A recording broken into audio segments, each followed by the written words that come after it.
Oi pessoal, sejam bem-vindos. Esse é o último vídeo da nossa trilha criando um login utilizando JavaScript e nesse vídeo nós vamos validar os nossos inputs utilizando regex e também vamos colocar alguns estadozinhos ali de loading, enviado ou erro. Espero que vocês gostem e bora pro código.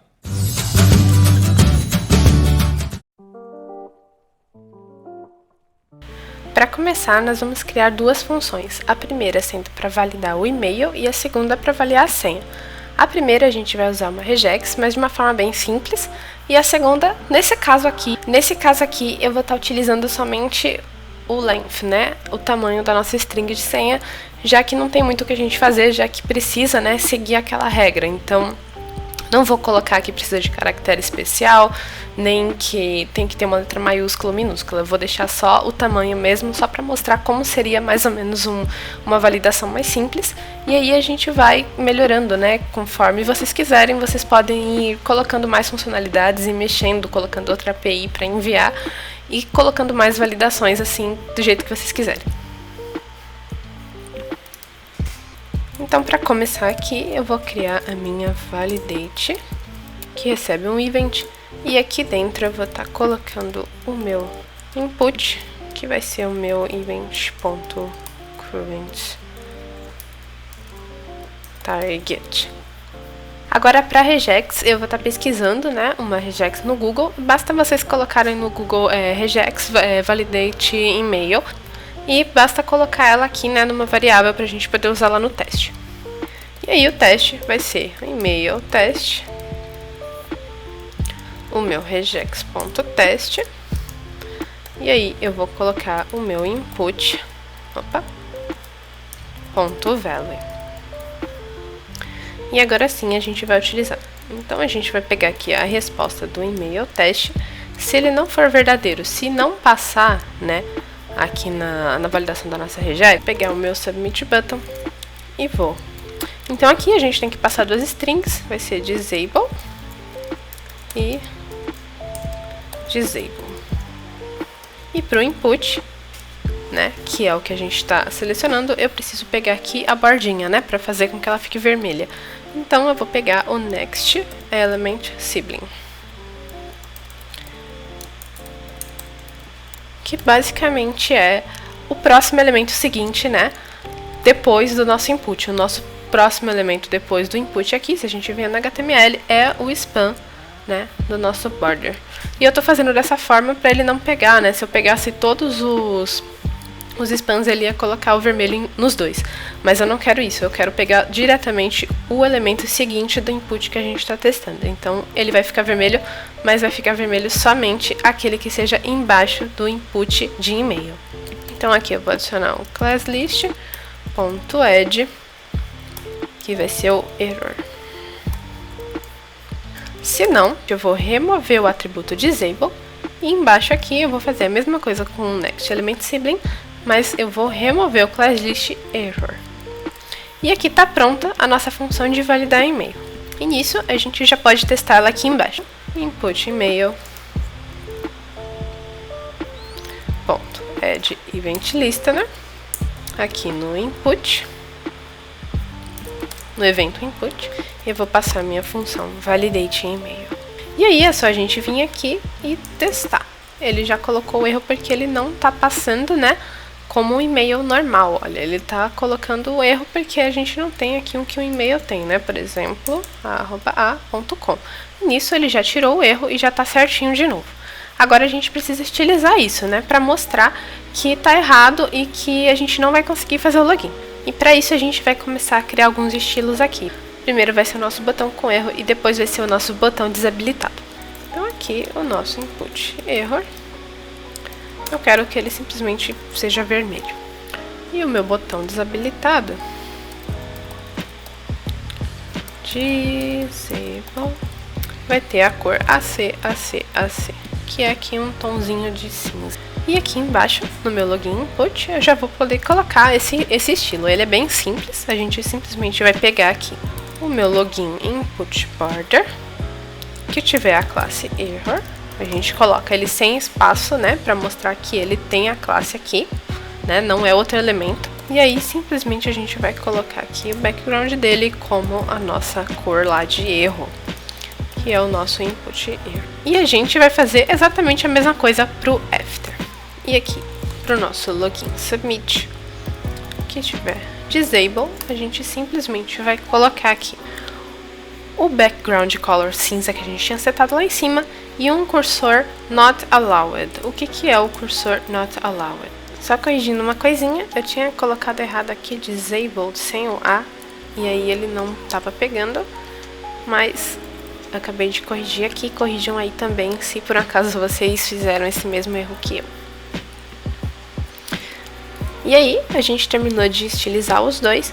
Caso a gente coloque o erradinho aqui, ele não vai deixar a gente clicar. Esse é o cursor not allowed e vai deixar a nossa background aqui do nosso input border como vermelhinho. Mas se a gente colocar aqui, por exemplo, um e-mail que funciona, ele já volta, né, a estar certinho e a gente já conseguiria fazer o login de novo.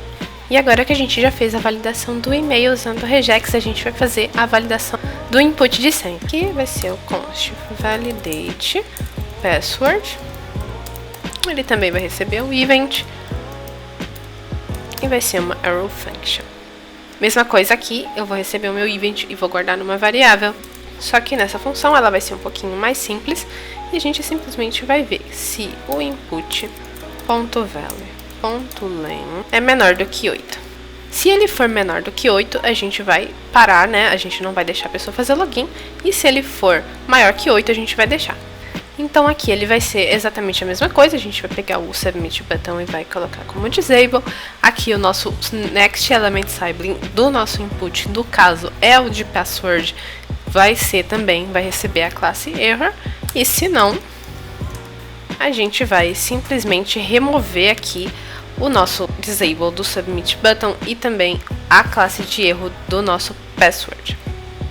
A gente vai chamar aqui a nossa validação de senha. A gente pode ver que a senha até aqui, números aleatórios, e se eu passar aqui de 8, ele já deixa a gente conseguir, né, prosseguir com o nosso login.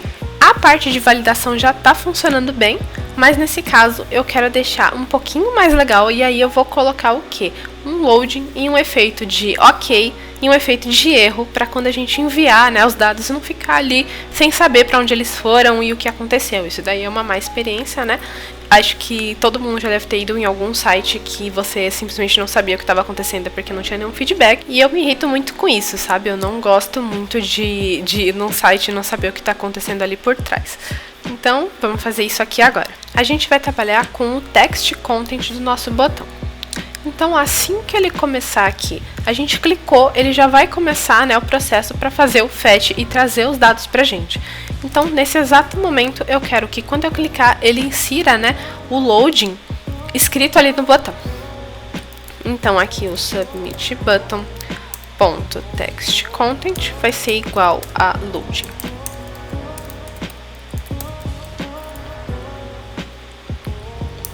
Obviamente, a gente vai fazer aqui, ele vai colocar o loading, mas não vai fazer nada. Ele já fez a requisição, já deu certo, só que a gente não trocou. Então vamos criar aqui duas funções para fazer com que ele troque, né, dinamicamente o que acontece quando a gente clica nos botões, quando dá um erro ou não dá. O nosso primeiro aqui, a nossa primeira função, vai ser a nossa error handler, quando acontecer um erro. Aqui a nossa error handler. Ela vai ser simplesmente uma função que adiciona ou remove classes e coloca um text content diferente para o botão. Primeiramente, eu quero retirar qualquer classe que seja de sucesso. Eu vou estar adicionando essa classe logo embaixo para a gente poder utilizá-la no CSS. Então aqui eu vou vir e vou tirar o classlist.remove success. Logo após isso, eu quero adicionar uma classe de erro, que vai ser para trocar a cor, né, da background do meu botão. Quero que ela seja vermelha. Então aqui eu vou pegar o meu .classlist.add e aí eu vou colocar uma classe de erro. E por último eu quero trocar, né, o meu text content ali do meu botão pelo text content de erro. E vou simplesmente trocar aqui o meu text content para erro. Mas pra gente poder utilizar essa nossa função, a gente vai ter que vir aqui no nosso fetch e trocar algumas coisinhas no nosso den. A primeira é que, nesse caso aqui, eu não preciso do meu response.json. Em outros casos, obviamente, a gente vai precisar, porque a gente vai precisar pegar a resposta, né, o token de resposta, para validar que o usuário está logado e mandar ele para uma primeira página, né, para home. Mas nesse caso aqui, ele é apenas uma explicação e a gente não está usando ele para nada, né? Então, eu vou só colocar as funções aqui para a gente ter mais ou menos uma ideia de como funcionaria esse loading na vida real em um erro ou não erro. Então, aqui no meu erro, então aqui eu vou retirar esse último den, que eu estou fazendo só o console.log aqui da minha resposta, e aí eu vou utilizar o catch, que ele vai pegar qualquer erro, né, que exista aqui na nossa requisição. Essa é a primeira parte. Aqui eu vou chamar a minha primeira função. Mas não é só isso, porque ele vai fazer a requisição de qualquer forma e vai ter uma resposta de qualquer forma. Então ele não vai acusar erro nesse caso, por exemplo, do password e do e-mail ser diferente do que ele está esperando. Para isso, a gente vai vir aqui nesse primeiro den e vai trocar essa resposta aqui. A gente vai ver primeiro se a nossa response.status é diferente de 200. Se ela for diferente de 200, a gente vai retornar o nosso erro aqui, né? A nossa função de erro. E agora a gente vai vir aqui para colocar um estilozinho de erro no nosso botão. E basicamente o que a gente vai fazer aqui é pegar o nosso login submit. Quando ele estiver com a classe erro, a gente vai colocar o nosso background para a cor, né, que a gente estava colocando lá na barrinha. A gente vai atribuir a cor que a gente estava colocando lá no input border, que é aquele tom de vermelho, né, o vermelho normal do CSS, para background color dele. E aí, quando eu tentar logar de alguma forma que não seja o que ele está esperando, a gente vai ter essa resposta aqui, bem legalzinha, né? Agora a gente vai fazer a de sucesso. A de sucesso segue exatamente a mesma ideia aqui da Error Handler, mas ela vai ser ao contrário. Se vocês quiserem fazer sozinhos e depois vir assistir aqui de volta para ver se está certo, beleza, pode pausar o vídeo. Se não, pode continuar aqui comigo. Aqui a gente vai construir a nossa Success Handler.